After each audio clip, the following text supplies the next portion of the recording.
इम्तियाज जलील जी। अध्यक्ष महोदय, ये लाखों मरीजों की जिंदगी और मौत से जुड़ा हुआ मुद्दा है। इसीलिए मैं आपसे हाथ जोड़कर ये विनती करना चाहूंगा कि कम से कम आप बेल बजाने से पहले इनकी पीड़ा को जरूर सुन ले। अध्यक्ष महोदय, स्वास्थ्य सेवा राइट टू लाइफ के अंडर में आता है, लेकिन इस देश के अंदर कई सारी ऐसी बीमारियां हैं जिसे हम रेयर डिजीजेस की कैटेगरी के अंदर डाल देते हैं। यानी कि इसका मतलब यह है कि उन्हें ना तो किसी सरकारी स्कीम के फायदे दिए जाते हैं, ना इंश्योरेंस का उसे फायदा दिया जाता है। एक उदाहरण के तौर के ऊपर टाइप 1 डायबिटीज अब बच्चों के अंदर इतना कॉमन हो चुका है, हर रोज उन्हें 4 से 5 इंसुलिन के इंजेक्शंस दिए जाते हैं।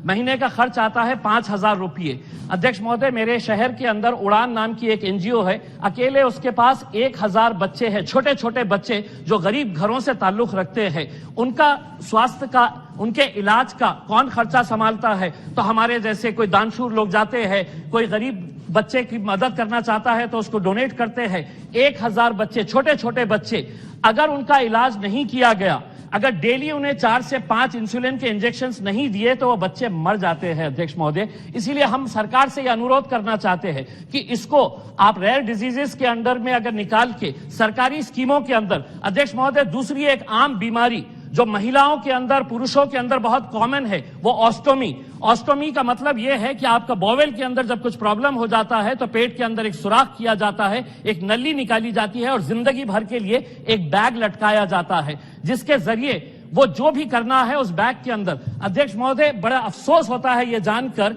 कि ये बैग और जितने भी ऑस्टोमी के पेशेंट्स हैं उनको जो भी इक्विपमेंट्स लेना पड़ता है, ये एक भी इक्विपमेंट हिंदुस्तान के अंदर तैयार नहीं होता है, विदेशों के अंदर तैयार होता है। जब हिंदुस्तान में लाया जाता है तो 12% कस्टम, 12% जीएसटी। यानी कि अगर गरीब पेशेंट है तो उसको यहां पर कहीं पर भी कोई स्कीम के अंदर इसको इंक्लूड नहीं किया जाता है। ऑस्ट्रेलिया हो, यूएस हो या दूसरे फॉरेन कंट्रीज हो, कनाडा, इसको एक डिसेबिलिटी के तौर के ऊपर ट्रीट किया जाता है। यानी कि इसका मतलब वहां के ऑस्टोमी के पेशेंट्स हो या टाइप 1 डायबिटीज हो या रेयर डिजीजेस के कितने भी पेशेंट्स हो, इन सबको सरकारी स्कीम के अंदर इंक्लूड करके उनको फायदा दिया जाता है। मैं सरकार से हाथ जोड़कर यह अनुरोध करना चाहूंगा कि जितनी भी रेयर डिजीजेस इस देश के अंदर है उसे गवर्नमेंट के स्कीम के अंदर इंक्लूड किया जाए, उसको इंश्योरेंस के तमाम फैसिलिटीज दिया जाए। वरना अध्यक्ष महोदय, हमने इन बच्चों को तड़पते हुए देखा है। हर माँ बाप चाहता है कि मेरे बच्चे, ऐसे मैंने रिक्शे वालों को देखा हूं इस उड़ान नाम की संस्था के अंदर,